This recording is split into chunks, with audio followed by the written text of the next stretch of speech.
Meus estimadíssimos irmãos e irmãs, muito boa noite. Que a paz do Mestre Jesus, nosso Senhor e Guia, possa estar e permanecer no coração de cada um de nós, fortalecendo nossa jornada, seguimos em frente. Nós estamos estudando o livro Sexo e Destino, que é o 12º livro da coleção A Vida no Mundo Espiritual, psicografado pelo nosso amado Chico, através do benfeitor André Luiz. Esse, em especial, psicografado por Chico, também por Valdo Vieira. Esse livro é interessante porque ele aborda, nós sabemos que a obra de André Luiz, as obras espíritas, essa obra de André Luiz, então, ela aborda todos os aspectos atinentes à doutrina espírita, encarnação, obsessão, toda essa questão que já sabemos que é objeto de estudo da doutrina espírita. Mas ela, em cada uma das obras, ela enfoca em especial um tema. E desta feita, o tema estudado é a questão do sexo do sexo, das suas modalidades, da forma como ele é praticado, com amor e com equilíbrio, ou com desequilíbrio, né? E as consequências desse sexo praticado no destino, no futuro, dentro da perspectiva da lei de ação e reação, que é uma lei universal. Sabemos que o sexo é algo santo, é através do sexo que a questão da reprodução, ela acontece, né? É um ato de amor profundo que tem a capacidade de unir cada vez mais as pessoas com a troca de energia, quando realizado com amor e respeito, mas quando praticado em desalinho, pode acarretar seríssimos problemas, né? Feito com violência ou com desamor, acarreta sérios desequilíbrios, às vezes gravidez indesejada, que implica em terceiras pessoas, né? Que são os filhos que vêm, vem um aborto, que compromete profundamente a vida dos pais e da criança que vem, né?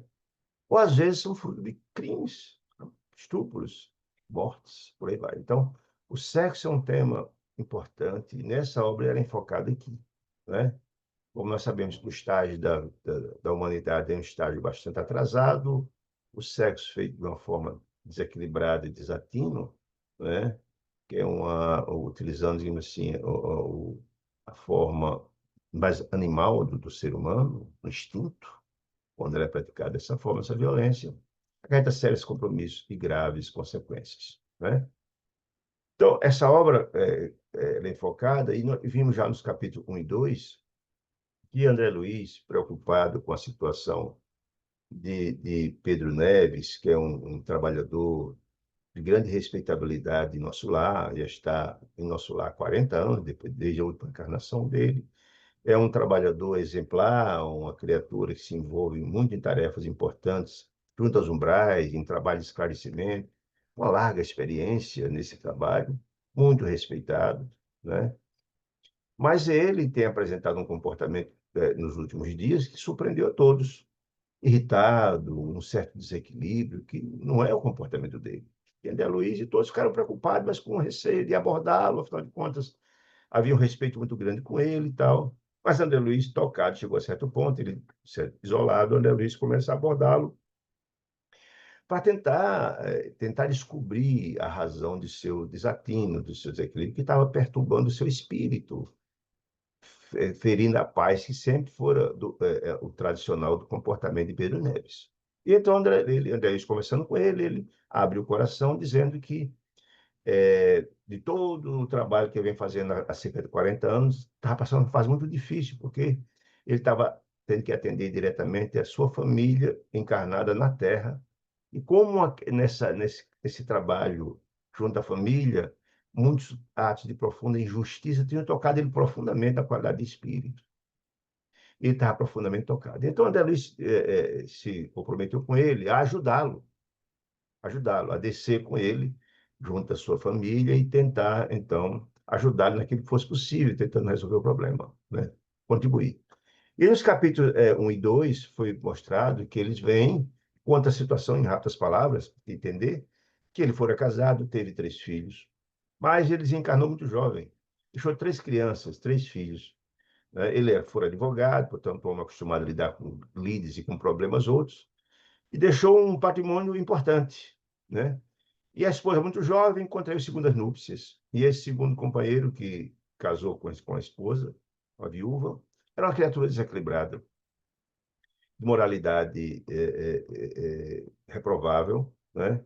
Que pegou os recursos que ele tinha deixado e, utilizando métodos escusos, duplicou esses valores, ganhou muito dinheiro, mas com métodos não pouco, não tão quanto, digamos assim, aconselháveis.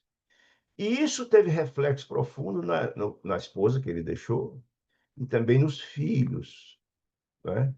Segundo ele, a esposa era uma mulher equilibrada e com o contato com essa criatura que tinha uma vida desequilibrada do ponto de vista das aplicações de recursos, mas também na sua vida pessoal, cheio de diamantes, gostava muito de bebida, homem rico, ficou rico, muita bebida, muitas farras, etc.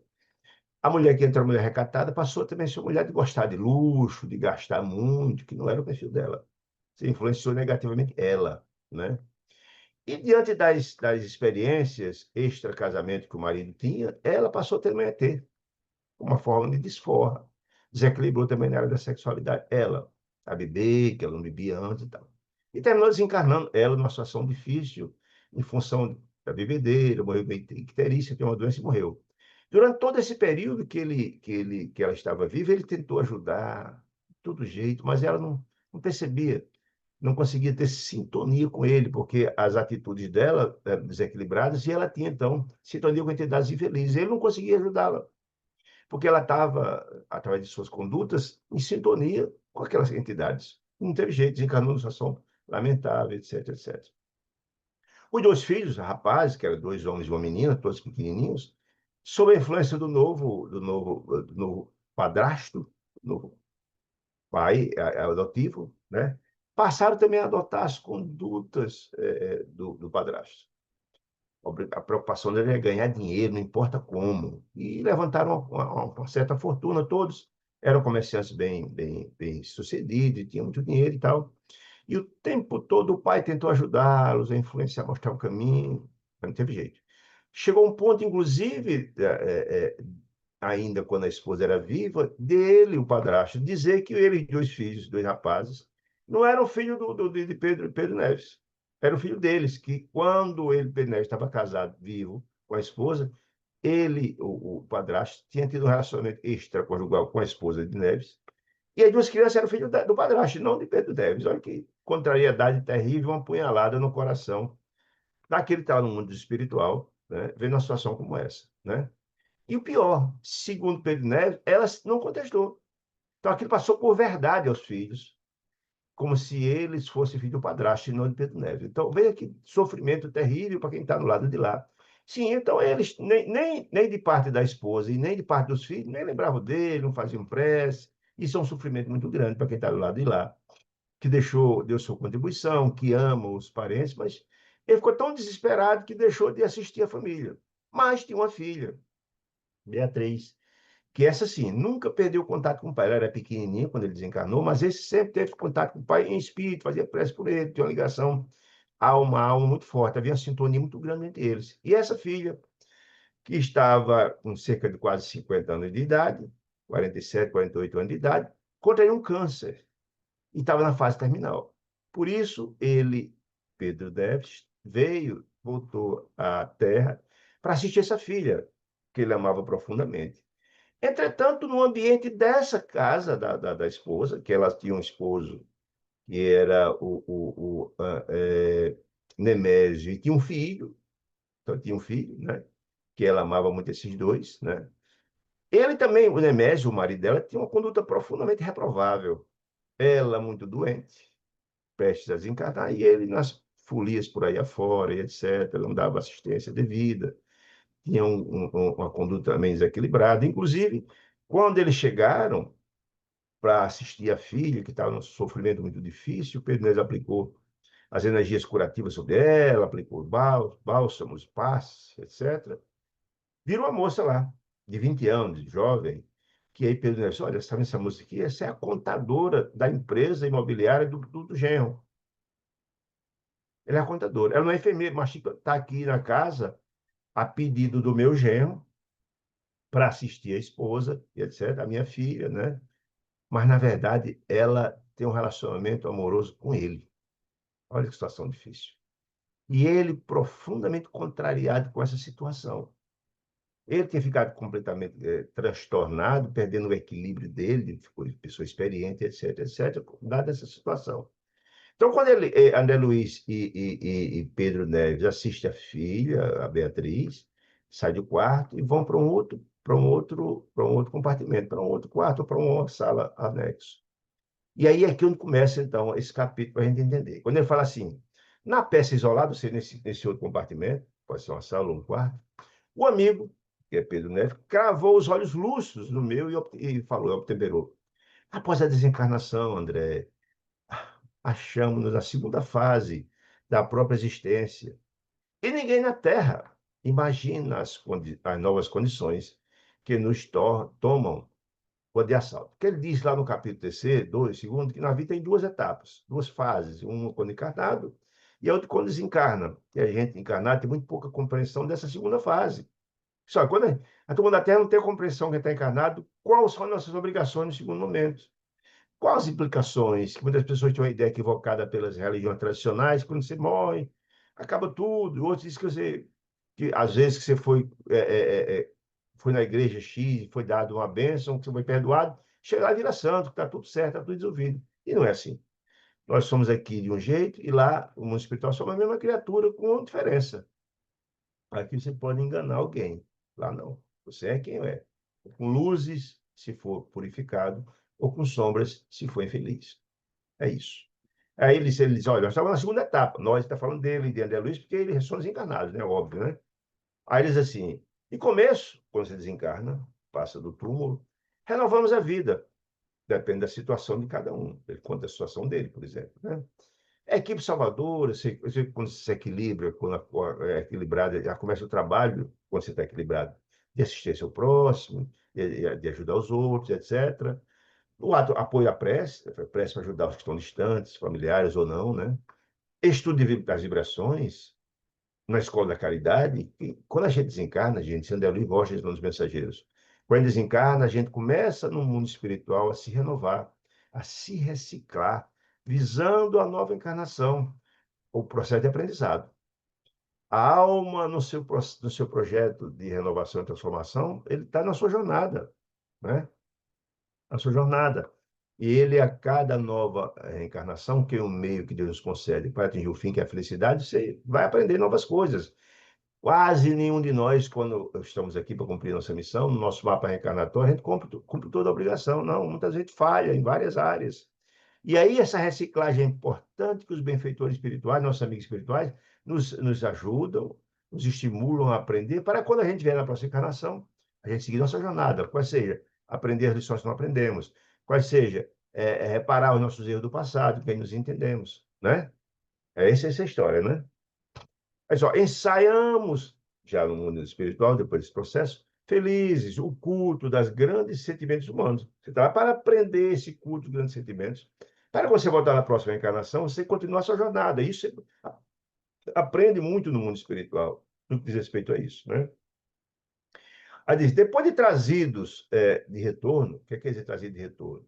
Depois que você está lá, já tem uma certa experiência e recebe uma incumbência, como é que ele recebeu, de vir assistir a família, no caso, a Beatriz, por exemplo, né? Depois, quando trazido ao retorno, ao trabalho mais íntimo, porque ele trabalhou, ele tinha uma gama de experiência do trabalho nos umbrais, etc., de assistir de espírito a uma situação muito difícil.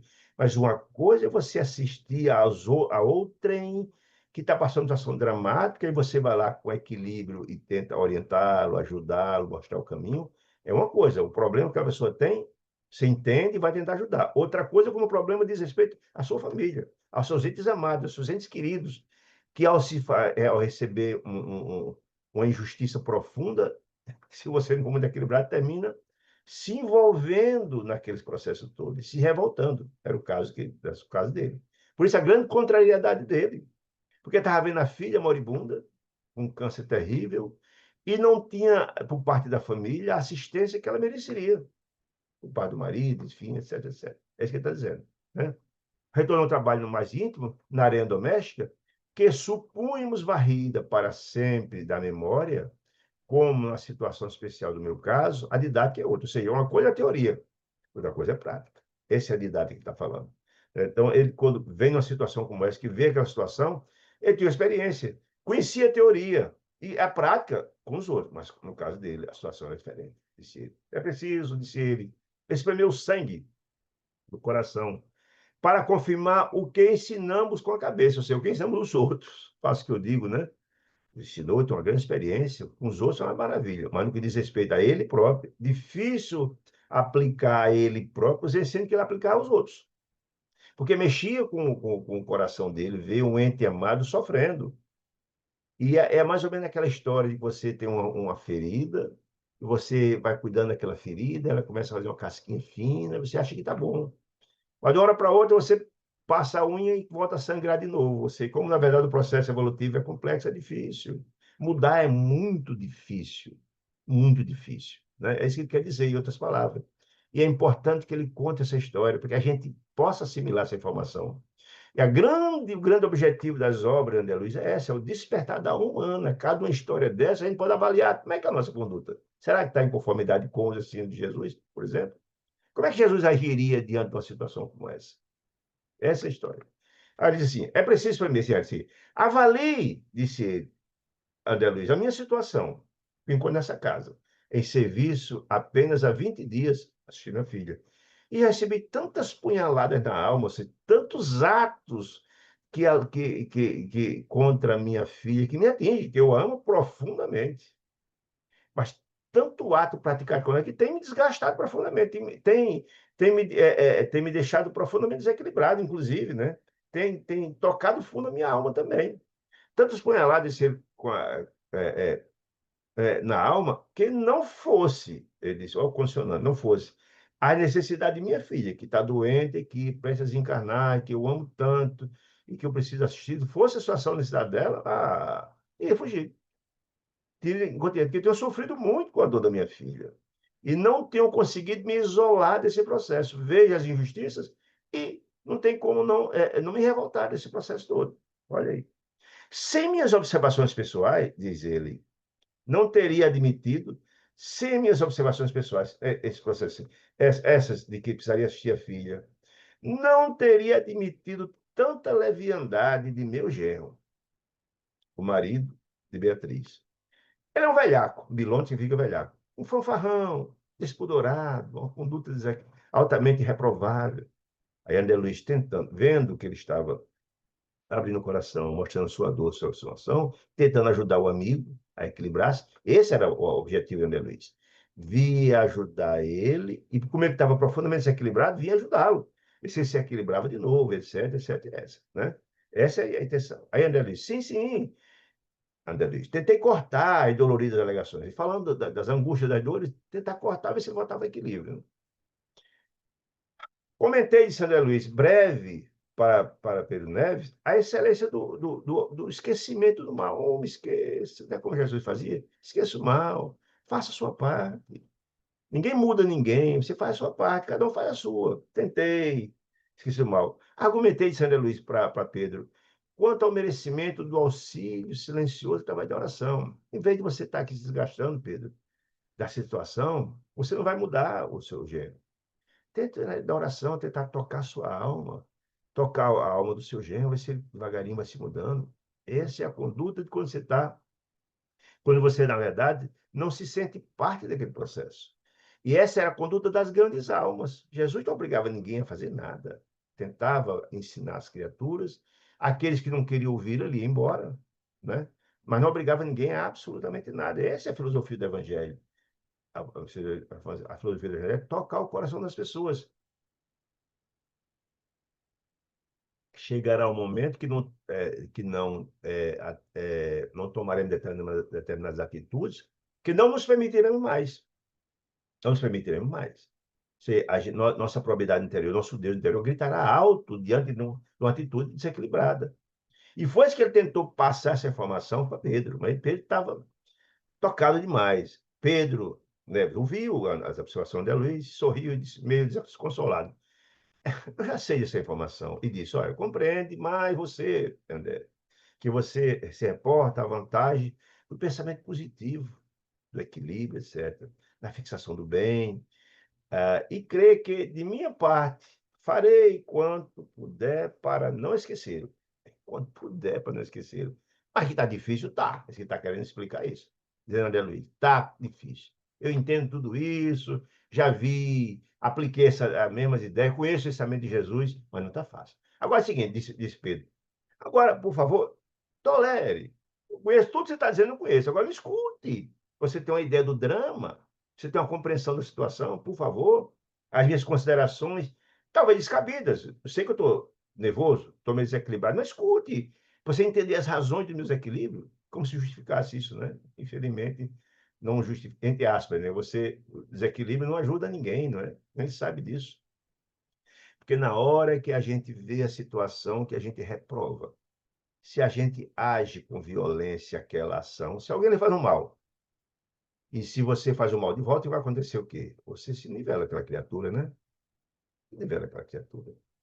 Nós só mostramos que somos distintos daqueles se agimos diferente. O mal não pode ser a resposta para outro mal. Não. A única forma que tem a capacidade de vencer as trevas é a luz. A única coisa que tem a vencer o ódio é o amor. Se você manda qualquer atitude diferente, você não vai ajudar aquela criatura. Só vai reforçar. E se reforça, você tem responsabilidade nessa situação. Olha que dramático. Mas ele está muito tocado nessa situação. Aí ele disse, André, me escute, para você entender o que eu estou dizendo. Aí só, olha a medicina, a ciência luminosa que busca salvar vidas, recheada de raciocínios puros que Deus caminhou a humanidade com o propósito de assistir o próximo. No entanto, muitas vezes é obrigado a descer da altura do seu saber e sua missão celestial para cegar cadáveres, fazer exames, estudos, ou então de etc. Endereçou-me o olhar, disse André Luiz, de alguém que anseia derramar-se noutro alguém e continuou. Quer derramar-se outro alguém? Ele é um cara com tanta experiência, advogado na terra, etc. Ele está tão transtornado, parecia uma outra criatura, nem parecia aquele Pedro Neto que todo mundo admirava ao nosso lar, equilibrado, com tanta experiência, etc, etc. Né? Todo alguém. Ele disse, deixa eu falar a minha história para você entender essa situação. Sabia, a Alice continuou. Sabe você, André, que na quinta noite de minha permanência aqui na casa de minha filha, à noite, notando Beatriz em aguda crise de sofrimento, muitas dores em função do câncer, situação, procurei meu genro para tentar intuir ele a voltar para casa para assistir minha filha, sozinha, numa situação difícil, sofrendo muito. E sabia onde eu encontrei? Ele.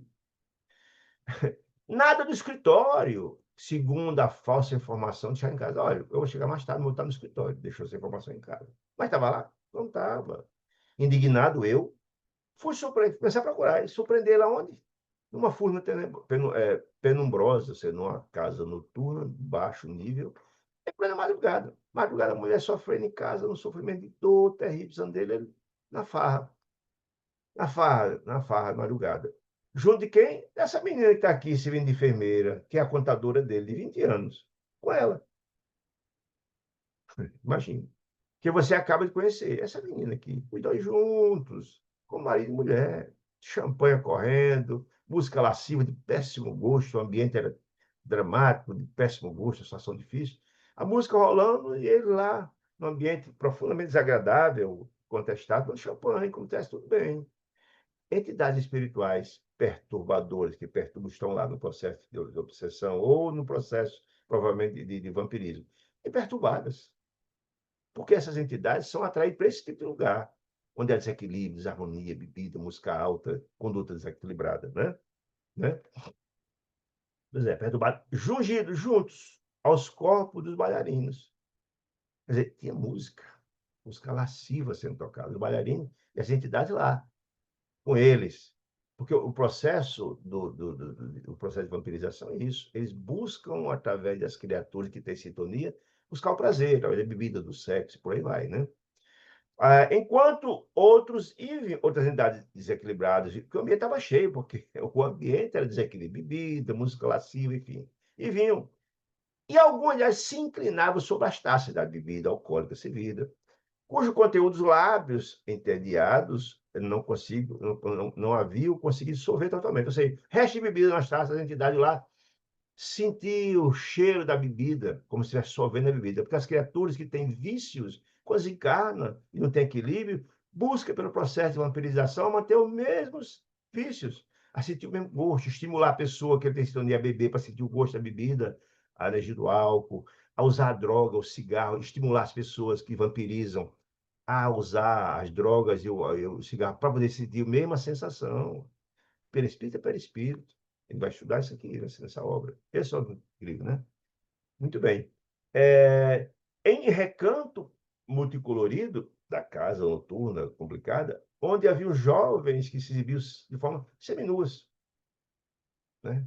Em trejeitos, em serpenteados esquisitos, como se fosse a ideia da sexualidade, etc., no palco. Essas coisas de mau gosto que, infelizmente, essas casas de baixo nível se encontram, né?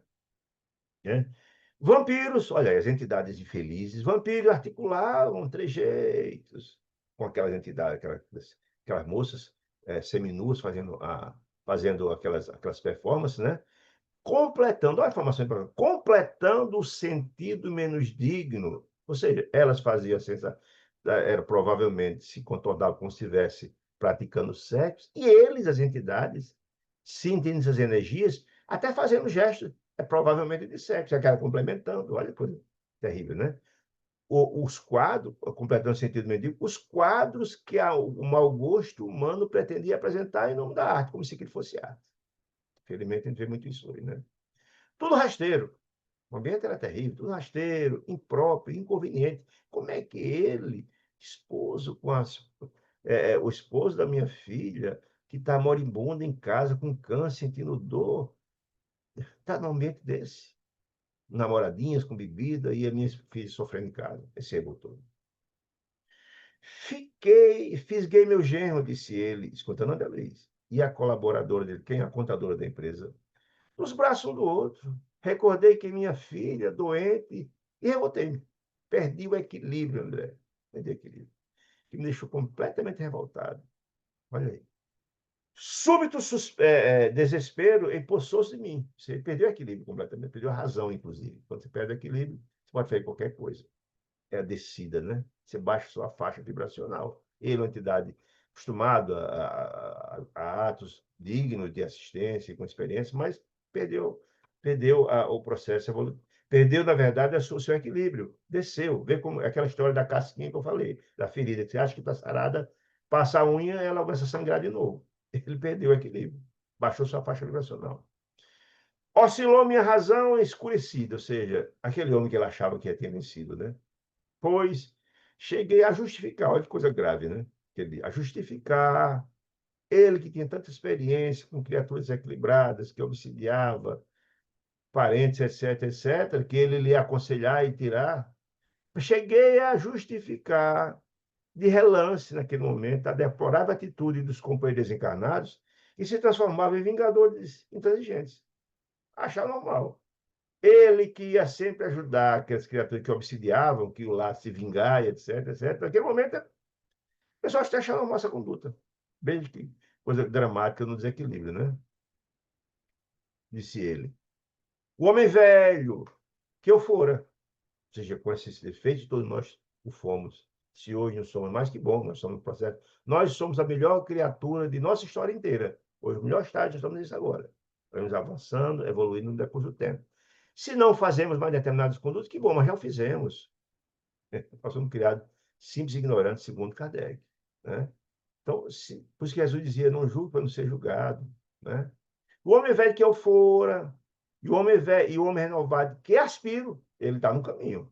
Já chegou a um patamar de compreensão, e há 40 anos de experiência no trabalho do campo da luz, sabe? Que aspiro, se degladiaram o homem velho, o homem das sombras, e o homem renovado se degladiaram dentro de mim, naquele momento. Bateram de frente. Em minhas fibras recônditas, o meu coração ficou naquele choque. Quando você tem a compreensão, já sabe, mas diante da revolta, a cólera, que é um sinônimo ainda de imperfeição profunda nossa. Destacou numa pausa, rearticulando o pensamento, Sandra Luiz continuou. Tinha visto apavorado em outro tempo aqueles que se animalizavam. Ele, na qualidade de trabalhador, que assistia muitas criaturas de equilíbrio, vampiros, etc., obsessores, etc., tinha visto apavorado em outros tempos, né? Aquele que se animalizavam, perdia a razão, partia para agressão, grosseria, depois da morte. nos lares que lhes haviam sido reduto de felicidade, por causa dele também, e a precipitarem-se violento, partir para a agressão sobre os entes amados que lhe desertaram da afeição. Eu já vi isso tudo, conhecia, assisti tantos, né?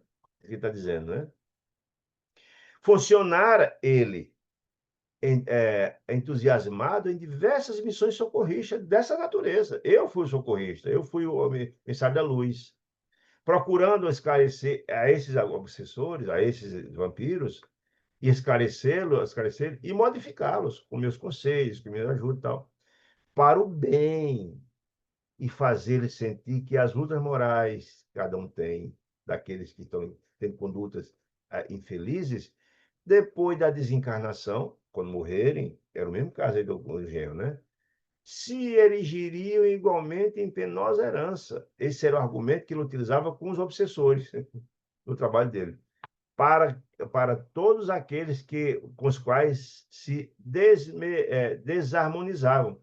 Todos aqueles que ele dava esses conselhos. Era teoria, mas na prática.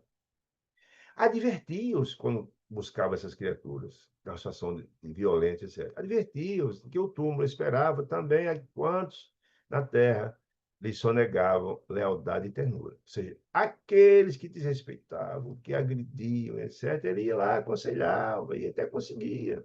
Essa é a linha argumentativa que ele conhecia do Evangelho, né? E basta, às vezes, dizer ele, muitas vezes, lograva acalmá-los. Tinha êxito no meu trabalho de socorro, acalmá-los para a retirada benéfica daquele agressor, daquele obsessor e encaminhar para o socorro. As instituições de socorro visando a reencarnação, a sua autoiluminação, como é o trabalho de socorro que a gente já sabe faz. Mas ali, naquela situação dramática, né? Imprudentemente agastado, eu, profundo, nervoso e revoltado contra a insensibilidade do homem que me desposara a filha querida, bebendo, madrugada, filha doente em casa com a secretária dele, né? Vi-me chamado a praticar os bons conselhos. Eu que conhecia, que aconselhava tantos outros, e ali fui chamado a praticar o que eu fazia, dizia os outros, faço o que eu digo, né? Que havia administrado aos outros.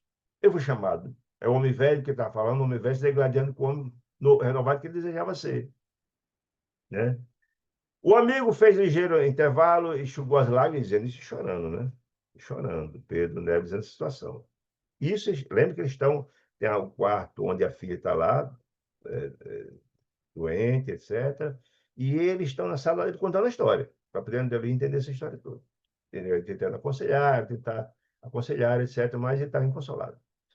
Enxugou as lágrimas que ele corria o rosto ao evocar a própria inconformação, ele, justificando. Me escute, você entender a situação, a própria inconformação, tentando justificar. E completou a frase adiantada. Mas não pude. Eu tentei, lembrei dos conceitos, mas não aguentei. Não pude. Tomado de cólera, olha, ó, baixa, abaixa, né? Você baixa sua faixa vibratória. Tomado de cólera, o homem velho venceu. O homem renovado que vencer. O homem velho venceu naquela hora. Veja como é difícil evoluir, né? Vai, tem horas que você desce, né? E fica profundamente chocado depois. Como assim? Como é que o homem novo dentro de mim deixou isso acontecer? Né? Tomar de cólera agressiva, avancei, feito fera. Qual fera desacorrentada, para cima, com gosto de gás. E refletidamente esmurrei-lhe a face. Olha que coisa impressionante, né? Uma criatura com a experiência que ele tem. Esmurrei-lhe a face. Ele deixou-se cair nos ombros da companheira, da moça de 20 anos, acusando agoniada indisposição com a violência que Pedro Neve em espírito desfechou sobre ele, como se estivesse sob o impacto de uma súbita lipotimia, desmaio, quase desmaiou, como fosse um desmaio, sentiu o baque desferido pelo genro, pelo sogro em espírito.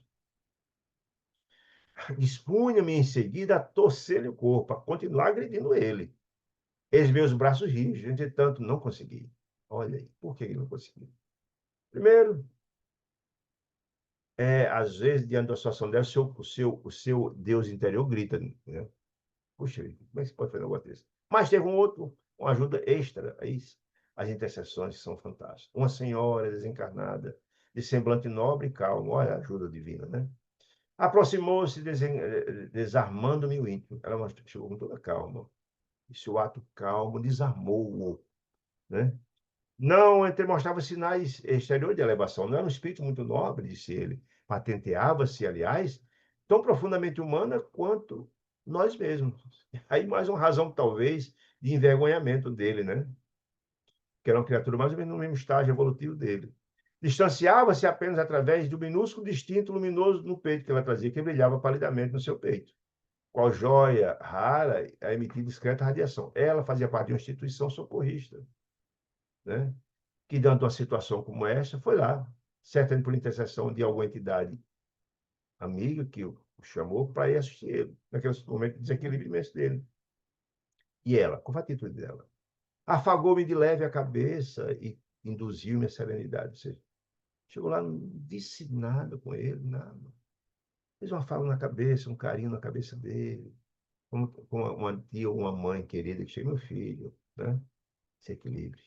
Bastou o toque, quando a serenidade. Ele de novo voltou ao estágio dele. Ou seja, a presença dessa criatura mais iluminada levou sua faixa vibracional, que ele tinha caído imediatamente, né? É envergonhado por ter tomado atitude. Mas como assim? Como é que eu tomo atitude como essa? Como assim? E às vezes não acontece com a gente, não acontece.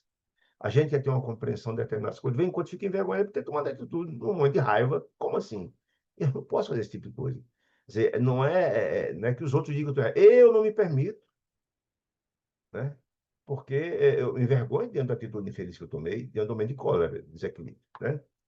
É, fitei constrangidos, envergonhado, fitei constrangido. Ele, a dama, inesperado, não me censurou, não disse nada. E aí eu lembro aquela máxima do Evangelho de Jesus, quando aquele grupo, perseguindo uma mulher adúltera, queria apedrejá-la, queria apedrejá-la.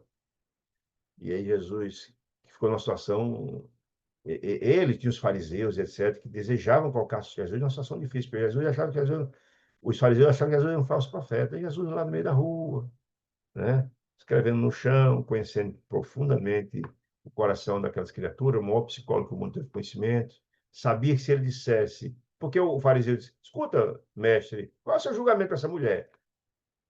Porque o Pentateuco Mosaico dizia que a mulher que fosse pega em adultério seria apedrejada, lapidada até a morte em praça pública.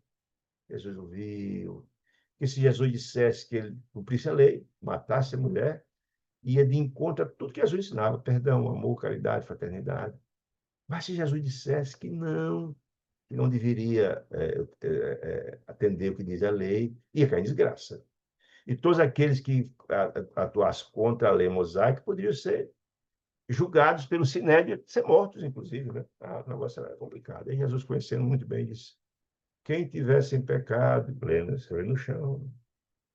Quem tiver limpo, quem tiver sem pecado, quem tiver coração puro, que atira a primeira pedra. Eita, bateu a fundo o coração daquela criatura dele, né? Segundo o Evangelho, começaram mais velhos a soltar as pedras, um e outro, porque todos olharam para ele, sabiam que não estavam puros, Jesus tinha compreensão disso, não. Soltaram as pedras e saíram, todos. Jesus olhou para a mulher, Jesus foi dar àquela mulher uma lição de moral, nada. Jesus tocou a sua alma de outra forma. Eu também não a condeno, mulher. Vai, não peques mais. Essa é a lição magnífica, né? Que ele deveria ter tido essa compreensão lá. Então, diante daquela mulher maravilhosa que criou o equilíbrio, ele se sentiu assim. Se ela não me censurou em nada, nada, nem fez qualquer alusão ao meu gesto infeliz, não, nada. Muito mais importante. Se ela fizesse um gesto lá talvez ele não tivesse se tocado tanto quanto, né? Ao invés disso, disse ele, falou-me com bondade quanto a minha filha. Lembre-se, você tem uma filha doente em casa, precisando de você, tarará. É isso que falou. Demonstrava conhecer Beatriz. Provavelmente, Beatriz intercedera ou alguém que conhecia perfeitamente a situação, porque sabia que é um filho doente em casa. Tanto quanto eu próprio. Devia ser alguém muito querido, que conhecia Beatriz, talvez a família e tal. E acabou convidando-me a sair do recinto calmamente. para acompanhá-la até o quarto da enferma. Meu filho, sua filha está doente em casa, precisando de ajuda. Você não vai resolver a situação do humano. Ela, sua filha, precisa do seu lado. Lembre-se disso. Atendi sem relutância. Opa, e a vergonha imensa, né? Relutância. Sem qualquer referência aos desvarios. Sim. E por que a gentil interventora, no trajeto, somente se reportou aos méritos da compreensão e da tolerância? Em nenhum momento ela falou do gesto que ele cometeu. Não. Foi aconselhando ele a compreensão e a tolerância. Ou seja, quem deseja ajudar, tenta enviar luz para que a luz sensibilize e toque, não a sombra. Ela foi o tempo todo, não falando do caso específico, mas falando dos méritos, da importância da compreensão e tolerância. Que é aquela história, né, que a gente tem que compreender. Cada um dá o que tem, né? Cada um dá o que tem. E não adianta, dizia Sócrates, o pai da filosofia, que o homem não faz o mal por ser mal, faz o mal porque é ignorante. No dia que ele se sublimar, ele não vai fará o mal, porque o mal não habita mais seu coração. Então, essa é a importância. Então, vem falando da compreensão, da tolerância, desmontou completamente, sem qualquer referência aos desvarios da casa que ele vinha deixar. Nada. Não falou do ambiente ruim, terrível, nem falou do genro, nada. Apenas tocou. Você tem um filho grande que está precisando de você. E falou no caminho, falou de compreensão e tolerância. Procurei redimir-me, reprimir-me, ele mesmo. E aí que é importante. Ela não precisa reprimir. Ele, com sua probidade interior, condenando a sua atitude. Olha aí, repreendendo ele para cogitar exclusivamente o socorro da filha em dificuldade. Foi o que ela disse: olha, leve tua filha em casa doente, precisando de você. A mensageira anônima recolocou-me no lar, despediu-se, não disse nada delicado, foi embora. E depois disso não havia mais, disse ele. Pelo que ainda agora me lembro dela positivamente intrigado. Não sabia quem era. A foi emissária dos céus, uma intercessora que veio ajudá-la, porque ele tinha mérito, apesar dessa situação. E certamente a filha também tinha. É alguém certamente ligado à família que vem em socorro a ele, os equilíbrios, porque, não obstante esse ato infeliz dele, ele tinha muito trabalho, muita folha de serviço, era muito grande dele, né? Encerra algumas observações, André Luiz contando, ouviu a história terrível, encerra algumas observações reconfortantes para aconselhar Pedro Neves, rememorando minhas experiências, quando Neves interrompeu-me os pensamentos que obtemperou depois de longa pausa. Você, Luiz ouviu, tentou uma linha argumentativa, pensando nele mesmo, que ia cometer também seus erros. Né? E Pedro perguntou a ele: escuta, André, você nunca se viu defrontado por acontecimentos assim desagradáveis? Como atentado de alguma sorte. Você não passou por essa situação? É.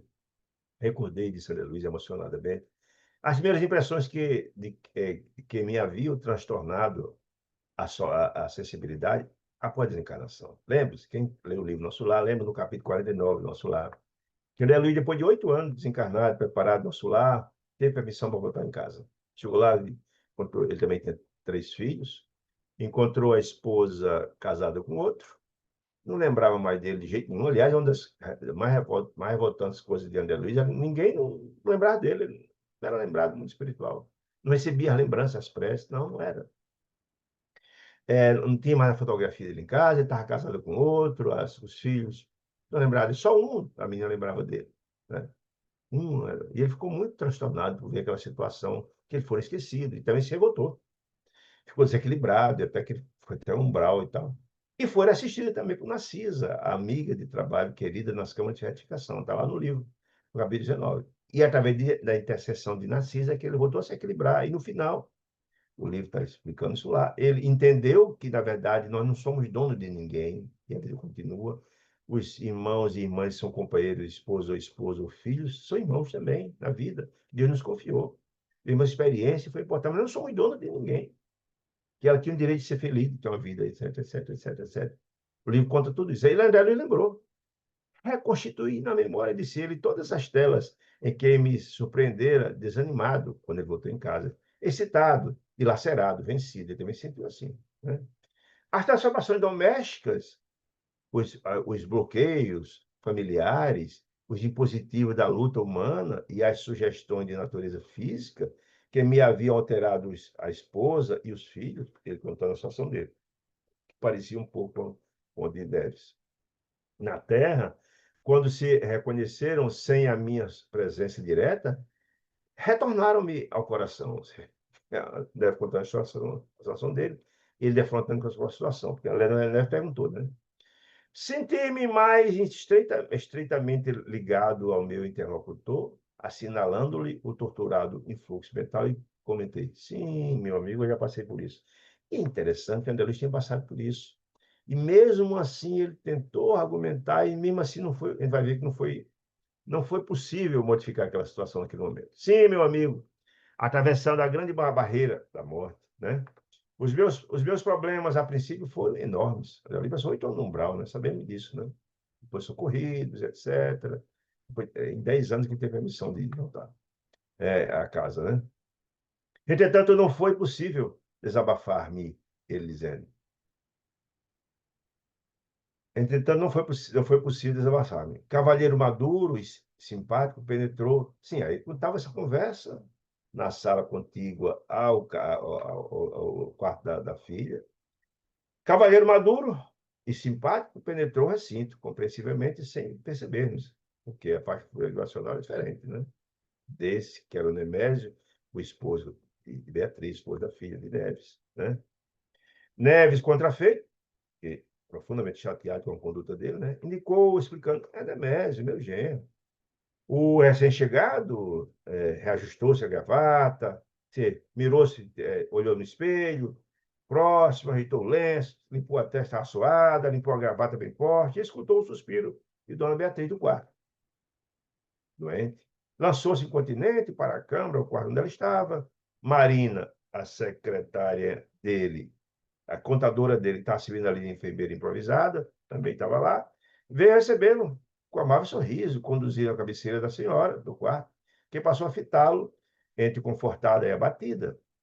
Dona Beatriz estendeu a mão descarnada, que o marido beijou. Ele teve uma atitude assim, carinhosa com ela. Interessante. Trocando com ela enternecido olhar, como se fosse uma pessoa amorosa, caridosa, acomodou-se Nemésio rente aos travesseiros, perto da cabeceira da cama dela, né? E endereçando-lhes perguntas carinhosas, ao mesmo tempo em que lhe alisava o cabelo. A doente pronunciou algumas palavras, breve, e diligência agradável, e disse: olha, Nemésio, você deve me perdoar, mas lembra daquele caso de Olímpia? Não fique chateado, não, eu não queria voltar falando essa situação dela. Imagine ser uma secretária da casa, alguém assim. A pobre criatura perdeu a casa, quase que totalmente. O barraquinho dela caiu. É necessário que você lhe garanta abrigo seguro. É uma pessoa tão querida, né? Disse ele. Penso dela, dona Beatriz, e os filhos ao desamparo. A gente tem que cuidar dela. Tire-me essa aflição, Nemésio. E ele, então, mostrou profunda emotividade e respondeu: cortês. Beatriz, não se preocupe, sem nenhuma dúvida. Já enviei um amigo construtor experiente no local. Não se preocupe, tudo faremos para resolver o problema lá sem sacrifício. Questão de tempo, disse ele. Receio partir, disse Dona Beatriz, sabia a gravidade da situação dela. Receio partir de hora para outra, aí ele. Partir para onde? Nemésio acariciou-lhe a fronte descolorida, dada a doença, sacou um sorriso amargo e perseguiu: enquanto você estiver em tratamento, nossas viagens estão assustadas. Entretanto, aquela ideia de uma São Lourenço está de pé. Minha estação curativa é outra, ela disse, sabendo que a situação era muito dramática, precisa morrer. Não me fale de pessimismo, ele disse. Ora, ora. Onde é a primavera de nossa casa? A alegria de nossa casa, que você sempre teve. Você anda esquecida que ele nos ensinou a colocar alegria em tudo? Larga esses ares sombrios, mulher, disse ele, né? Ainda ontem ouvi o médico, olha a informação, lá na frente da ver que não. Ouvi o médico dizer: olha, você vai entrar em convalescência já já, você vai ficar boa já já e vai estar lá pronto para seguir a vida. Segundo ele, o médico ele disse a ela, o médico disse a ele, e ele está reproduzindo isso. Amanhã, tomarei providência definitiva no barraco de nossa amiga Olímpia. Você estará estabelecido, ficará logo boa, e em breve iremos tomar o primeiro café na casa de Olímpia. Fique sossegada, relaxe. Dona Beatriz, ante o carinho dele, pareceu-lhe reanimar-se. Ele disse que ela, metendo que ia ficar logo boa e tal. Prometeu resolver o negócio do barraco de Olímpia. Entregou-se-lhe, entreabriu-se a boca, um largo sorriso, que me afirmou, disse Ana Luísa, uma flor de esperança no cacto dos sofrimentos, dentro daquela situação. Aqueles olhares imensamente lúcidos derramaram duas lágrimas de felicidade que o esposo enxugou com um precioso gesto, porque ele disse que ia ficar boa, que ia resolver o negócio do barraco, e as viagens iam continuar. Ela ficou cheia de esperança de novo, né? Na face amarelada, lampejando o raio de confiança, experimentando-se mentalmente renovada, diante daquelas notícias e etc. A enfermeira acreditou, a enferma acreditou no seu segmento, que ia ficar boa, do corpo físico, e ansiou viver de novo, junto à família, ao aconchego familiar. Animou-se. Manifestando o próprio reconforto, solicitou a Marina, a enfermeira improvisada e a amante de Nemésio, que trouxesse uma xícara de leite para ela. A enfermeira atendeu, comovida, enquanto ela bebia o líquido, gole a gole, e refletia, André Luiz ia dizendo, na bondade daquele homem, mas como assim? Que homem bom. Neves disse para mim, Neves que ele não era uma figura desequilibrada, como assim? A bondade daquele homem, que é a palavra do companheiro, que é a palavra do companheiro, me apresentava em outras cores. Você. Neves me disse, esse camarada, pô, Neves me disse que era um camarada completamente desequilibrado, esse homem aqui parecendo um todo carinhoso, etc. Como assim?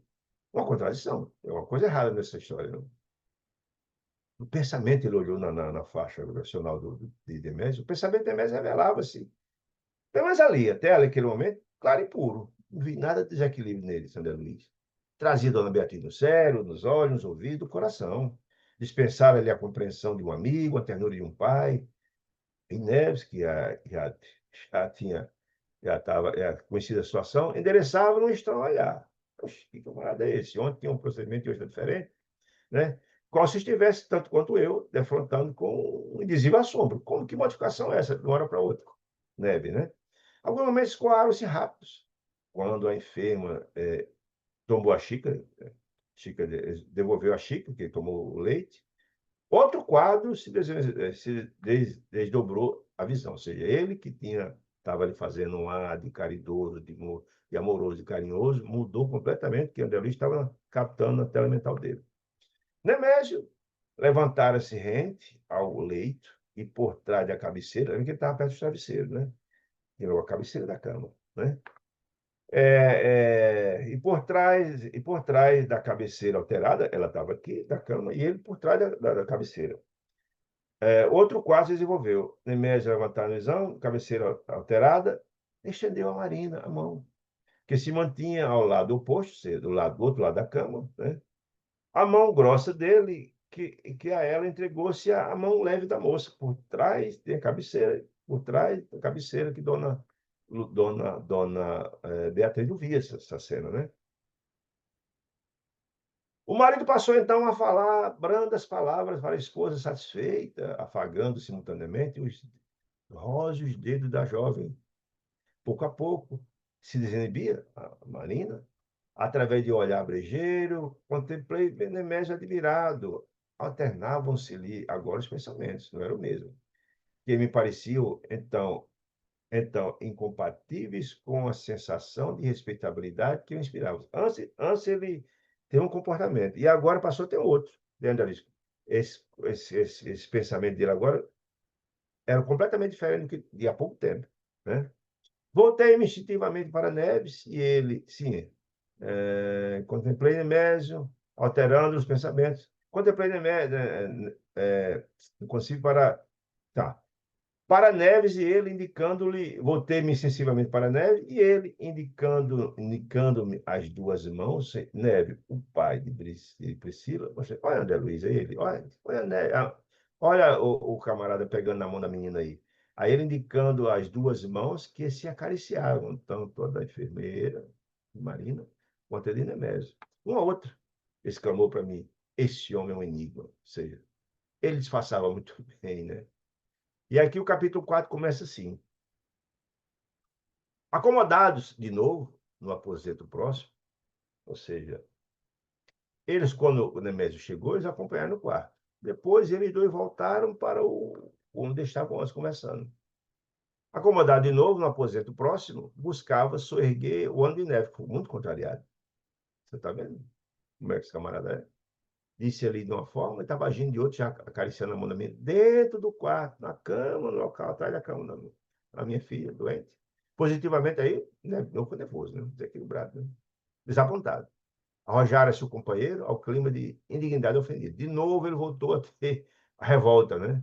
Dando a impressão de que a família encarnada ainda lhe pertencia. Ou seja, essa informação é interessante, dentro daquela máxima, que a gente entende que os encarnados fechou a porta, vai, ninguém é dono de ninguém. A gente apenas vivencia a experiência junto àqueles que Deus nos confiou, com o objetivo de seguirmos juntos, de apoiar uns aos outros, no seu processo evolutivo, aqueles que amamos, e aqueles que nos entendemos no passado, com a ideia de repactuação, que a felicidade é uma conquista, né? Aí, então, ele revoltado, falando da conduta do genro. Começaram a conversar e tal. Exaltava os merecimentos da filha, que era menina. Como é que pode uma mulher tão boa, generosa, e esse camarada com uma conduta tão desequilibrada, tão infeliz, disse ele, né? Aludia ao passado, falava do passado, que ele próprio vencera lance difícil na luta sentimental, com a situação da família, desculpava-se, enfim. Ouvia, e André Luiz, ouvia condoído os apontamentos, a refletir de minha parte, quanto à dificuldade com que somos todos nós defrontados para dissipar a ilusão da posse sobre os outros. Como é difícil quando a gente desencarna e vê uma situação que não somos, não é meus filhos, minha esposa, meu marido, não. Apenas vivenciamos essa situação. Como é difícil cortar, entre aspas, esse zero. Não é que a gente deixa de ter carinho, mas não tem domínio. Cada um é dono de sua vida, de sua missão. Por mais que eu tenha amor e carinho pelos entes amados, não podemos mudar a missão deles. Cada um é dono da sua missão. A gente ajuda, orienta, aconselha, mas cada um é dono da sua vida. Ninguém pode modificar. Cada um nós somos uma individualidade. O que quer dizer isso, né? Não fosse a obrigação de respeitar-lhe os sentimentos, isso é André Luiz falando, para com Nélio. Respeitar os sentimentos, a obrigação de ouvir, a tentar ajudar, e certo, me exorbitaria ali mesmo, em cumprida tirada filosófica, recomendando o desprendimento. Amigo, ela não é mais sua esposa, não. Ela não é filho. Aquele camarada não é genro, não pertence a ninguém. Essa é a ideia, né? Contudo, logrei apenas confortá-lo. Tentou falar isso, eu estava tão revoltado. Não se aflige, homem, tenha paciência. Disse, aí ele dizendo, desde muito aprendi, disse André Luiz, que para as pessoas desencarnadas, é o caso deles, quase sempre as portas do lar se fecham no mundo quando a morte lhe cerra os olhos. Ele mesmo, André Luiz, tinha sido vítima dessa situação. Só um filho lembrava dele, ninguém lembrava, né? Entretanto, não pude prosseguir, disse André Luiz. À guisa de duas crianças enveladas, André estava tentando conversar sobre essa situação, mas à guisa de duas crianças elevadas e jubilosas, felizes, Nemésio e Marina saíram do quarto, lá que estava pegando carícia na mão do outro, do quarto da esposa doente, penetraram a câmara onde eles estavam, a sala, o quarto, enfim, fugindo claramente da presença da enferma, fugindo de lá. Olhar, fez o papel dele, a cena, e fugiu imediatamente, né? Guardavam o semblante e a expressão de namorados felizes, né? Na casa dele, no de passagem. Quando alimentava o clássico, enfim, só isso. Ó, livramos do problema, gostamos só nós aqui. Olha aí, vamos curtir. Trancando-se contentes, ele diz. Trancando-se contentes, sim, só, temos liberdade aqui para fazer o que quiser. Dispus-me, André Luiz, dispus-me instintivamente a sair, respeitando aquele momento. O casal, como acontece, as entidades equilibradas não presenciam nada dessa natureza. Açaí. Mas Neves, revoltado, o pai, Neves sustou meu impulso de retirada, não deixou André sair, convidando a fique, homem, fique aqui, mas vê que vai dar essa história. Você vê como eu tenho razão? Seja, veja como, na verdade, a cólera, o desequilíbrio gera. Né? Ele é uma pessoa acostumada ao equilíbrio, de assistência, que não era acostumado a esse tipo de coisa, mas está tão revoltado que perdeu a razão, né?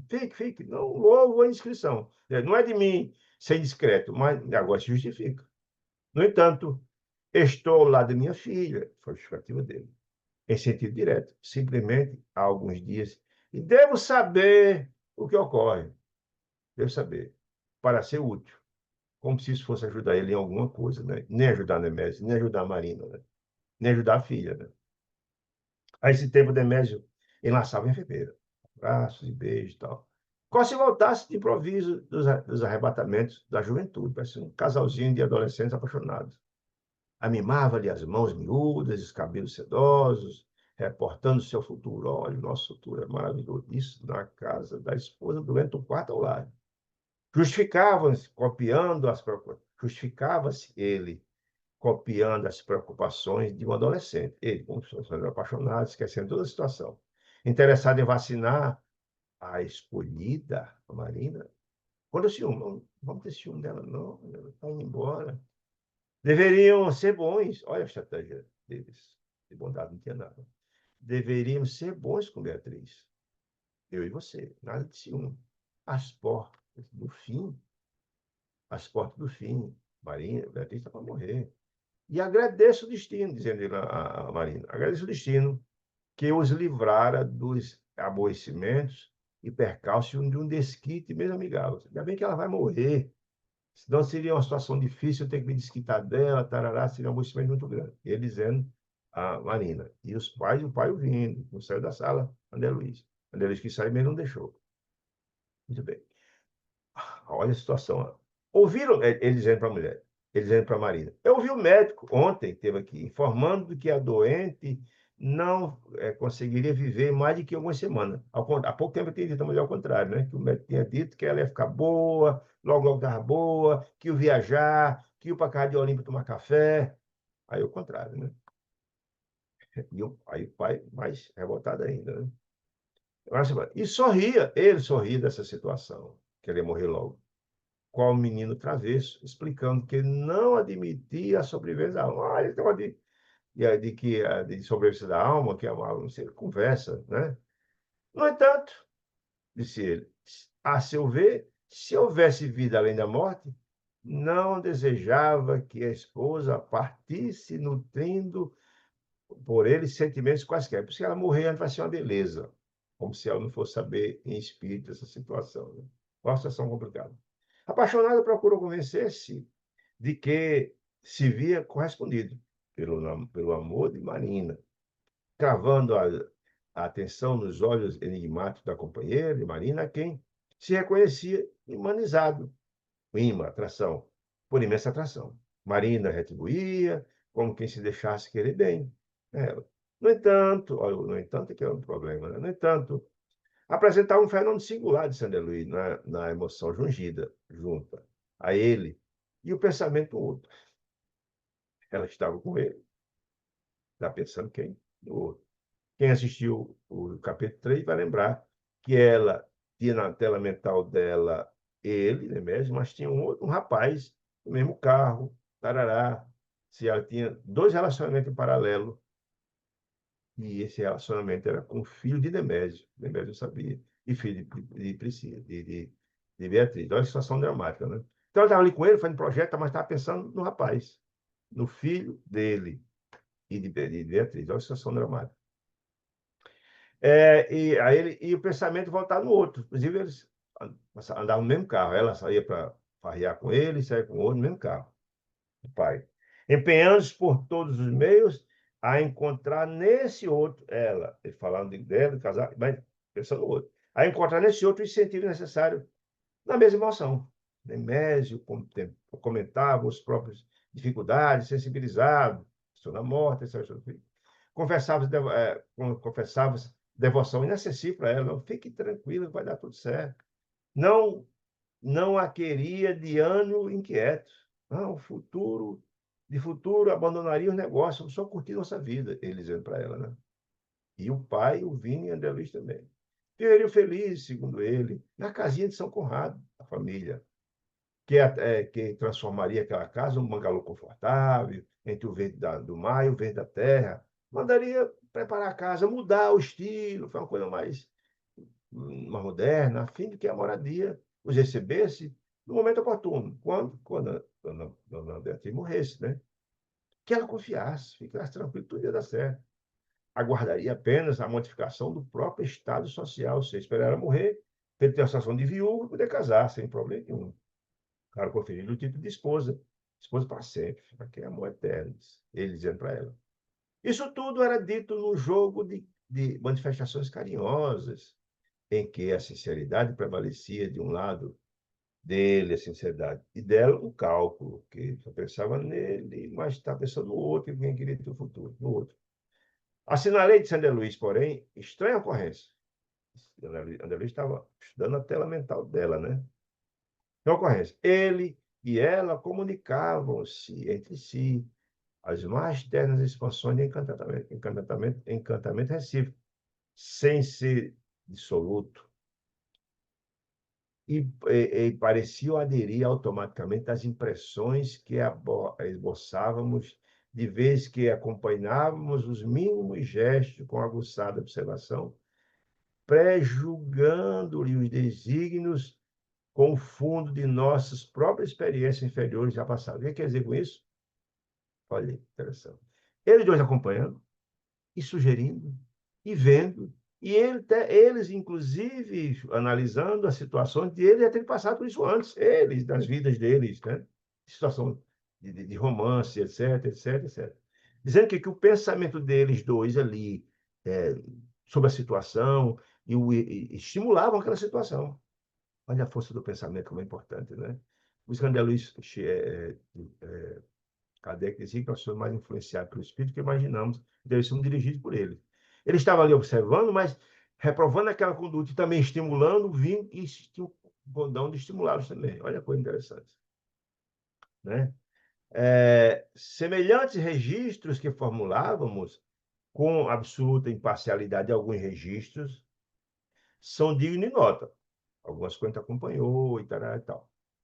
Porquanto, atento qual me achava ao estudo de Sandra Luiz para o livro, esse era o objetivo, vimos-nos obrigados a reconhecer ele, Neves, que a nossa expectativa maliciosa do que iria acontecer, chegava esse pensamento, aliado ao espírito de censura deles dois, estabelecia correntes mentais estimulantes da turvação psíquica de ambos, de quem? Deles dois, se viam acometidos, que influenciavam o casal, né? Correntes essas que, partindo de nós, de quem? De André Luiz e de Pedro Neves, na direção deles, como que eles agravavam o apetite sexual. Olha que coisa impressionante. Estavam sóis, intimidades, etc. Mas esse sentimento de reprovação chegava até o casal, que agravava o apetite sexual. Lembrando que tudo estava acontecendo na sala ao lado onde Beatriz estava prestes a morrer. Essa ação dramática. O marido de Beatriz acentuava em transporte de felicidade juvenil, embora com a voz de sussurro, o anseio que eles aguardavam, o carinho permanente no refúgio caseiro. É isso. Estava lá trocando carícias, etc. Né? Dinopino, de uma hora para outra. Porém, o jovem, a moça, Marina, interrompeu em pranto copioso, começou a chorar. O companheiro beijou-lhe a face, aspirando, aliviar-lhe a tensão convulsiva, começou a chorar copiosamente, né? De um lado e do nosso lado, entretanto, reparávamos que Marina se fixara cada vez mais, não nele, no moço. Que idade eu estou fazendo aqui, quando minha paixão, meu amor é aquele outro? No moço, cuja figura se lhes agastava a imaginação. Embaraçoso. André Luiz, sem dúvida, o conflito. Ela estava no conflito. Porque sabia da situação dramática que estava, né? Aquela situação, aquele triângulo amoroso, mais relacionamento com pai e filho, e mais na questão da traição da própria mulher. Né? Embaraçou, sem dúvida, o conflito, em que se verificava possuída, à vista da sinceridade inequívoca de todas as promessas do marido, de Nemésio, né? Promessas endereçadas, né? Sinceridade e tal. Ouvindo os compromissos abraçados, ela ouvindo, perante a esposa, olvidando-a, esquecendo, assim, ela, o choque, esquecendo ele, o marido, e ela ouvindo a situação, os compromissos abraçados há pouco tempo com a esposa, doente, no quarto ao lado, terminar de conversar com isso, ele dando esperança a ela, que ele ia ficar boa, que o médico dizia que ele ia ficar boa, que eu viajasse, mas o quê? Esquecendo, olvidando os compromissos abraçados, esperando a esposa, que ele requisitava, ele foi lá, naquela hora, mais amplos evidências de felicidade e ternura. Disse há pouco tempo, disse a ela isso tudo. Bandeara-se ela, o de culpa dela para a situação. Ela apreciou, ouviu toda essa história. O marido dizendo, tal, tal. Bandearam-se o chefe da casa, o marido, de dona Beatriz, bandearam o dono da casa, apaixonadamente para ela. Ela começou a ter um sentimento de culpa, um remorso grande, né? Entregando-se sem reservas. Ele nem pensava mais nela, na mulher que estava morrendo, só pensava nela, apaixonado, pelo plano de viver junto, de agitar a casa, enfim. Inteligente, ela, Marina, cabeça culpada, inteligente bastante para entender que se lhe debilitara o raciocínio de homem circunspecto, a menina identificava a fase perigosa que ela estava passando, né? Imagine se ele descobre que ela está transando com o filho. Olha o drama. Se Dona Beatriz descobre essa situação dele com ela, olha o drama. Ela precisa sentir isso. Da partida infeliz, é, a menina identificava a fase perigosa da partida infeliz que estava sendo vivenciada. E que se lançara a aturdia-se, preocupada. Ali confundia-se entre aflições e remorsos, que ali estava vendo um fato triplo, né? Ela estava traindo a dona Beatriz, o marido dela, ela estava traindo o próprio marido de dona Beatriz com o filho. Olha que situação complicada, né? Com o filho dela, né? E estava traindo ele próprio. Havia um tríplice aspecto ali que ela estava. Ela estava traindo a dona Beatriz, estava traindo também o marido, e estava traindo também o filho dele, porque está falando que estava com o pai. Olha a situação, essa tríplice situação. Ali arpoar o coração. Pensou nisso naquela hora e teve um choque. Caiu a ficha, né? Cumprido pelas circunstâncias, a penetração dos assuntos em exame, analisávamos a tela mental da moça. Eles, lendo na tela mental dela, eles dois, né? Lendo a mente dela. E assim lhe derramarem do íntimo, irradiando-lhe a história. Ele conseguiu captar tudo isso na tela mental dela. Fizera-se fizera-se querida pelo maduro genro de Neves, está tudo na mente dela, o Arigênio de Neves, Nemésio, sem dedicar-lhes outros sentimentos que não fosse o reconhecimento e admiração que tinha pelo chefe. Conhecido e tal, mas não tinha amor por ele, tinha admiração. Todavia, ela se sentia culpada, agora, que os acontecimentos lhe impeliram a alma na direção dos laços mais profundos, que não eram, em tese, a ideia dela. Tremia pelos indébitas concessões que ele havia feito, concessões sexuais, relacionamento muito além do profissional. Remoía-la no espírito as recontas lembranças, reminiscências de sua aventura afetiva para com o Nemésio e com o filho, recapitulando todos os sucessos pelos quais havia atraído o protetor experiente, marido da dona Beatriz, aos seus métodos sutis de sedução. Ela seduziu ele com o seu método de sedução, para concluir assustada que amava até a loucura o rapaz franzino, filho dele, que se lhe destacava no pensamento através de cativantes apelos de memória. Guarde essa história do rapaz na frente e vocês vão ver a situação foi complicada. Apelo da memória. Ela via esse conflito, sentindo a culpa. Dentro dela, embatia-se guerra terrível de emoções e sensações. Sentindo culpada por aquela situação, amava profundamente o outro, uma situação complicada. Nemésio consolava, ela chorando, chorando, chorando, preocupada, formando frases de paternal atitude, né? Paternal atitude, tudo isso acontecendo ao lado do quarto da esposa que estava morrendo de lado. E ao responder-lhe e ele perguntou: você está chorando por quê? Que situação é essa? Responder-lhe as reiteradas perguntas quanto ao choro intempestivo, a jovem adotou largo processo de perfeita dissimulação. Razões que não têm nada a ver, ela dizer a verdade, né? Invocando problemas domésticos para articular evasivas, explicações sem sentido, com o que encobrir a realidade. A ideia era de simular para que ele não descobrisse. Tentando esquivar-se de si mesma, reportou-se a justificativa dela, supostas agrura no lar, na casa dela, solicitando exigências, silenciou exigências, salientou exigências da mãe, falou das dificuldades financeiras, que estava sem dinheiro, precisando de dinheiro, alegou fantásticas humilhações que colhia no trato da irmã adotiva. Guarda essa informação da irmã adotiva. A professora não vê. Mencionou incompreensão com o pai dela, em rixas constantes no ciclo da família. E então ele ouviu toda essa história para justificar o choro dela. E ele reconfortou ela, né? Não, tenha paciência, tenha calma, né? Disse ele, né? Quais são? Não, não se amofine, mulher, não se preocupe. Não, você está só, dizia ele, né? Partilho de todos os impedimentos e sabores, conto comigo, não se preocupe. Quais fossem as dificuldades, estará do meu lado, nem se preocupe. Tenha paciência. O desenlace de Beatriz, ele dizendo, a morte de Beatriz, indicando para breves dias, ele dizendo a ela, né?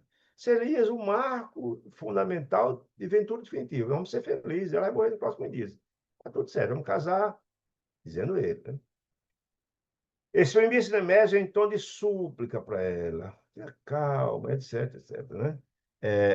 E talvez percebendo que apenas a força das palavras de tentar consolar não resolveu o problema, né? Soluço, arrancou da pasta um talão de cheque, colocando expressivo recurso amoedado, um cheque alto, deu na mão dela, etc. Fique tranquilo, problema financeiro não vai ter problema. Fique tranquila. A moça parecia comovida com o gesto dele, né? Checão gordo e tal, exibindo no rosto a apreensão de quem se recriminava sem qualquer justificativa. De repente, o chororô passou de consciência, ao passo que ele a enlaçava, abraçava, afetuoso. No silêncio que sobreveio, voltei-me para Neves. Depois dessa cena todinha, ele voltou para Neves, André Luiz, olhou Neves, mas não consegui pronunciar a palavra. A situação é tão dramática que também o que dizer para Neves numa situação daquela, constar da situação.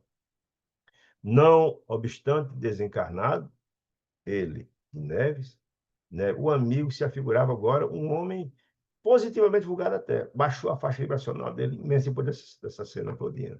Parecia um homem vulgado à Terra, que a revolta azedava. Tá completamente transtornado, desequilibrado. Sobrancelha crispada, franzida, alterava a feição nos equilíbrios vibratórios, que precede a grandes crises de violência. Estava prestes a partir para cima de novo de mesmo. Prestes, depois da situação. Olha. O desequilíbrio estava, desequilíbrio vibratório imenso, prestes a grandes crises de violência, partir para cima. Receava, André Luiz, receava se lhe transfigurasse a calamidade emotiva em agressão. Ele diz, vai partir para cima, vai brigar de novo, vai partir para cima. Brigar não, vai atacar, né? Porque não era briga. Mas sucedeu improviso. A intervenção divina de novo, não é importante demais, né? Como Deus age sempre. As súbitas, é, as súbitas, imprevistas, as súbitas, venerável amigo espiritual penetrou a câmara onde eles estavam os quatro, né? Arrebatadora impressão de simpatia, marcava-lhe a presença, radioso halo circundava a cabeça. No entanto, não era luz suave que ele se lhe extravasar docemente a aura. Não era luz que mais impressionava André Luiz, de sabedoria que me impressionava, e sim a substância invisível de amor que ele emanava da individualidade sublime. Que, que, que substância é essa, gente? Que substância é essa, né? O magnetismo das grandes almas que emana do seu corpo, as energias estão no seu derredor. É o seu campo de radiação, né? Sua radiação, a sua energia sublime, que onde chega, contagia todos, né? Lembra do cérebro encontro de Jesus com o senador Publius Lentulus, né? Quando à noite, está no livro há 2000 anos, que quando Publio Lentulus, orgulhoso senador, que era Emmanuel naquela encarnação, procurou Jesus, porque a filha estava com leprosa, e a pedido da mãe da criança, Flávia, vai até ele. Quando ele se encontra Jesus, o magnetismo foi tão extraordinário que ele caiu de joelho diante de Jesus, começou a chorar, não conseguia dizer nada. Esse é o magnetismo extraordinário das grandes almas. Aconteceu a mesma coisa. Quando essa entidade extraordinária entrou, serenou todo mundo. Todo mundo ficou contagiado por essas emanações sublimes dele, né? Aí ele já explicando aqui, luz atravessava, tinha a substância invisível de amor que ele emanava da individualidade sublime. Fitei-lhe, André Luiz, fitei-lhe nos os olhos, de relance, com a ideia enternecedora de quem revia um companheiro. André Luiz tem a impressão de que já tinha visto aquela alma sublime em algum lugar. Longamente esperado por aflitivas saudades acumuladas no coração. Não sabia de onde, mas eu tinha certeza que eu tinha visto aquela alma sublime. Fluidos calmantes banharam-me. Exatamente de onde é que vinha? Do magnetismo celestial. Banhava André Luiz e todo mundo na sala. Banhava todo, qual se fosse visitado. Não deu uma palavra sequer, bastava a presença, né? Qual se fosse visitado no âmago do ser por inexpressíveis radiações. Exatamente o magnetismo dele, né? De envolvente alegria. Na hora muda a psicosfera do ambiente, né? Onde teria conhecido, nas trilhas do destino, ele tentando lembrar, aquele amigo que se me impôs ao sentimento qual irmão mais de velhos tempos? Debalde vasculhei a memória, tentou lembrar, não conseguia, naqueles segundos inesquecíveis, né? De onde conhecia aquela alma sublime. No átomo, no instante, vi-me recambiado, mudou completamente a psicosfera do ambiente. As sensações da minha pura infância, o sentimento de proteção de uma grande alma, o sentimento de paternidade, né? O emissário sublime, que destacava, que parava à frente de nós, até entendi tão palavra sequer, não me fazia retomar, não me fazia retomar simplesmente a segurança, o equilíbrio, de que a que me habituara. Ele estava completamente desequilibrado diante do desequilíbrio de neve, né? Quando menino, ante os braços paternos, eu sentia como se tivesse a segurança de um pai ali, né? Mas também o carinho de minha mãe. O sentimento de amor é tão extraordinário que sentia ali como se fosse de um pai ou de uma mãe, que nunca se me apartaram do pensamento. Oh, meu Deus, quando André Luiz pensando, em que foge da vida, se constitui esses elos da alma, o que quer dizer com isso? Ele ali não lembrava. Muitas das nossas experiências transatas, do passado, de uma ou duas encarnações, tu sabe. Às vezes você encontra alguém nutre por ela, uma profunda simpatia, uma profunda atração. Certamente havia uma ligação, mas ele não conseguia identificar ali. Provavelmente algo da encarnação que ele nem sequer tinha compreensão ainda, né? É, em que raiz de júbilo, de felicidade e sofrimento, através das reencarnações, ele não está lembrando, encarnações numerosas de trabalho, de esperança, dádivas e desgaste, se compõe a seiva divina do amor, que aproxima seres e lhes transfunde os sentimentos numa só vibração de confiança recíproca. Eu tenho essa ideia, eu tenho certeza que eu conheço, tenho certeza que viveu experiências importantes, mas não consigo lembrar agora, de jeito nenhum, que foi algo muito passado, provavelmente. Levantei meus olhos, disse André Luiz, de novo para o benfeitor, que se avizinhava lá na frente deles, e fui compelido a sofrear a própria emotividade. Estava uma emoção profunda, a fim de não retê-lo instintivamente em arremesso de regozijo. Ele ficou tão emocionado diante daquela situação, não conseguia dizer uma palavra sequer. Erguemos-nos de choro. Ele chegou, os dois estavam sentados. Quando aquela alma sublime chegou, levantaram os dois ao mesmo tempo. Ele e Neves, né? Após cumprimentá-lo, Neves o conhecia, disse Neves, então, desanuviado. Lembra que a Ansa deve estar completamente contrariado e ia partir para a agressão esse Nemésio, lembra? Por tempo. De repente, ele baixou a bola, se equilibrou de novo, tanto Adé Luiz quanto ele, diante da emanação extraordinária divina daquele Espírito Sublime, né? É, então, desanuviado, e apresentar-me quase sorrindo. André, abrace o irmão Félix. Lembra de Félix, lá atrás, quando, na verdade, André Luiz chega com Neves na casa de Dona Beatriz, e aí Neves pergunta, escuta, o irmão André esteve por aqui? Vem todo dia aqui. É um dirigente de uma casa importante, ligado ao nosso lar, uma instituição importante, que vem sempre assisti-la, sempre por intercessão, por mérito, provavelmente dele mesmo, de André, de, de Pedro, Pedro Neves, ou da própria Flávia, né? Uma espírito daquela grandeza vinha sempre, todo dia vinha assisti-la, né? Seu processo complicado. E ali de novo, estava ele de novo, é assistir à intercessão. Lá atrás são aquela senhora, quando ele agrediu a Nemésio na boate, e de novo aqui a intercessão dele, chegando para acalmar, onde deve já partir para agredir novamente Nemésio, né? Diante das cenas que ele verificou. Muito bem. É, ela disse, abraço, irmão Félix, o irmão Félix. Adiantou-se, porém, o recém-chegado, ofertando um abraço e proferindo saudações calorosas, com o evidente propósito de frustrar quaisquer elogios do nascedor, ou seja, as grandes almas são modestas, né? Grande contentamento em vê-lo, disse Félix André Luiz. É benevolente. Deus o abençoe, meu filho, meu amigo. A comoção, entretanto, imobilizaram, mas ele não conseguia dizer uma palavra diante do magnetismo sublime, né? Eu lembro da passagem interessante do livro Transição Planetária, onde Manuel Flamengo de Miranda participou do evento onde Francisco de Assis estava. Quando ele se aproximou para cumprimentar, foi tão grande a emoção do magnetismo dele, tão envolvente, que ele se disse, Deus abençoe, só nada mais, ficou engasgado, né? A comoção de até imobilizaram. Não logrei arrancar do coração à boca, as expressões com que anelava pintar o meu enlevo, dizer da emoção de estar diante dele. Não consegui dizer nada, mas beijei-lhe a mão direita com simplicidade de uma criança, rogando-lhe mentalmente, receber as lágrimas que me caiu na alma de emoção naquele momento. Por mudo agradecimento. Ocorreu em seguida algo inusitado. Veja, quando essa alma chegou, quando esse espírito sublime chegou, modificou tudo. A cólera que Flávio, que o Pedro tinha tido há pouco tempo, Pedro Neves está em tempo de agredir. André Luiz também estava naquele ambiente conturbado, também estava desequilibrado. Nemésio e Maria estão segurados. Todo mundo recebeu o efeito da presença do Espírito Sublime, né? Aquele ambiente de dinheiro, de fala de morte, se faz o quê. De repente, mudaram de repente. O campo é do Espírito.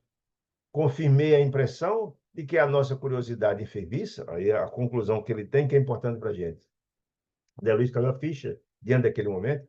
Lembre-se que o Félix não falou nada, absolutamente nada, não reprimiu, não disse nada daquele ambiente, apenas a presença do amor sublime que é quem faz, né? Confirmei a impressão, disse a conclusão de André Luiz, de que a nossa curiosidade enfermiça dele, André Luiz, e de Neves, que André Luiz que isso aí ainda não deixou, daquela situação, que não era para permanecer ali, enfermice e a revolta que dominara nela, aquele ambiente criado, até então havia funcionado ali por estímulo ao magnetismo animal. Olha aí, o instinto da sexualidade do casal, estimulando dentro daquela situação. Magnetismo animal. E que se ajustavam os dois enamorados, que nem de leve desconfiavam da meticulosa observação que se viu sujeitos. A influência, né? A influência mental de André Luiz ali com a censura de Neves, que era para estar lá, influenciar no apetite sexual do casal, né, que não era para estar lá de jeito nenhum. E não é uma atitude, em princípio, de almas esclarecidas, que jamais se envolve com uma situação como essa. Busca ajudar, não importa quem. Fazer o bem sem importar quem, era o conceito de caridade de Jesus, não é? Eles ali fugiram, porque ficaram profundamente tocados pela situação material infeliz daquele ambiente, né? Isso é importante para a gente entender no nosso dia a dia também, né? E que se ajustaram, ele diante de Félix, se ajustaram, os dois namorados, que nem de leve desconfiavam, assim, porque esse aqui. É, porquanto bastou que o irmão Félix lhe dirigisse compassivo olhar para que se modificasse incontinente. Bastou Neves olhar para eles e o magnetismo chegou a ter os dois para se equilibrar, passar o efeito daquele sentimento de reprovação de André Luiz e também de Neves, né? Muito interessante. A visão de Beatriz, enferma, cortou-lhes o espaço mental, dos dois enamorados, né? A feição de um raio, mudou completamente o ambiente. Esmoreceram-se o calor da paixão que estava ali, falando que ele ia morrer, que ia se casar, e tal, aquela história. Assemelhava-se ambos a um par de crianças atraídas uma pela outra, cujo pensamento se transfigurava de improviso ante a presença materna. É como se tivesse um pai ou uma mãe e mudou completamente um fato que estava acontecendo antes, né? E não era só isso, disse ele.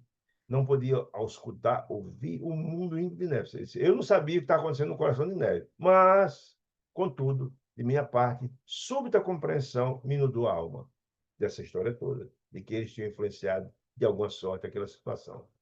E se eu estivesse no lugar de Nemésio? Olha aí, foi interessante, compreensão. E se eu estivesse no lugar dele, como é que eu agiria? Agiria diferente dele? Olha aí, aquela velha máxima que Jesus dizia: não julgues para não ser julgado. Não julgues. Isso você não faz hoje, você já fez no passado. Não julgue para ser julgado. Se quer julgar, haja diferente daqueles que você quer censurar. Essa é a forma de ajudar. Não, não reprimir, não agredir, que só vai piorar a situação, né? Só a luz é capaz de vencer as trevas, né? Eu estaria agindo melhor se eu tivesse no lugar de Nemésio.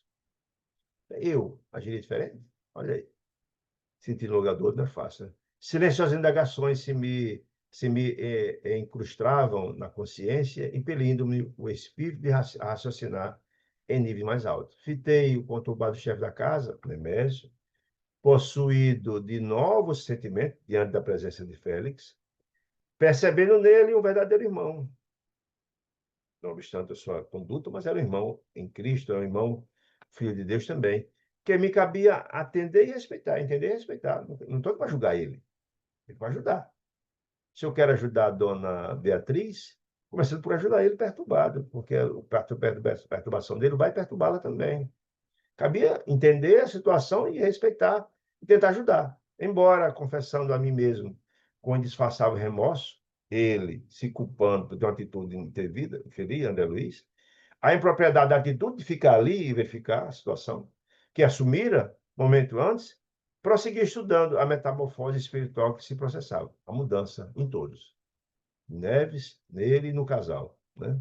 A metamorfose, a mudança, em função da presença de irmão Félix. Marina passou a se revelar benéfica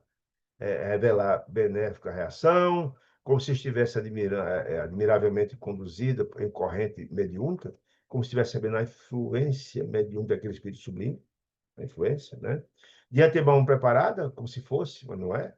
Recompôs-se de pronto, do ponto de vista emotivo, estava completamente desequilibrada, chorando convulsamente, recompôs, patenteando integrar o desinteresse por qualquer forma de entretenimento físico, do sexo, estavam prestes a fazer, ou estavam fazendo, e falou com delicadeza da necessidade de voltar aos cuidados da doente exigia, falando com Nemésio. Vamos voltar, cuidar dela, está precisando da gente. Nemésio, a refletir-se na renovada posição anterior, não ofereceu qualquer encargo, acomodando-se na poltrona próxima, enquanto a jovem se retirava tranquila, ela, Marina, para atender Dona Beatriz. Né?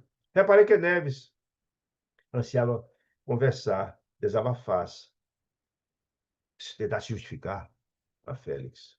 Né?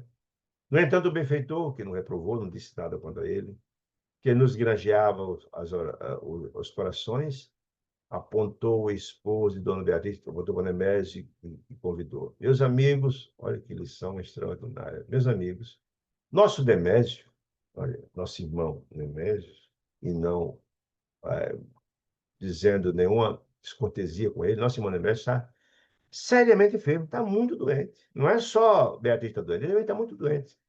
Sem que ainda o saiba. Ele não sabe do quadro de doença, ele está numa situação muito dramática de uma doença grave.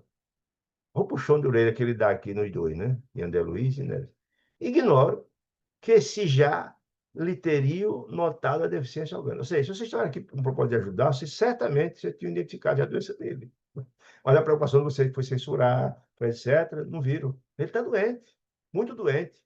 E a obrigação de vocês aqui, como emissário da luz, é ajudá-los. Olha aí. Eu ignoro, está dizendo, que se já lhes notaram a deficiência orgânica. Se tivesse percebido, se tivesse com prova de ajudar, tinha descoberto. Procuremos Olha, Félix, procure. Eu, você e André Luiz e Neves, procuremos socorrê-lo. Esse é o nosso dever de emissário da luz.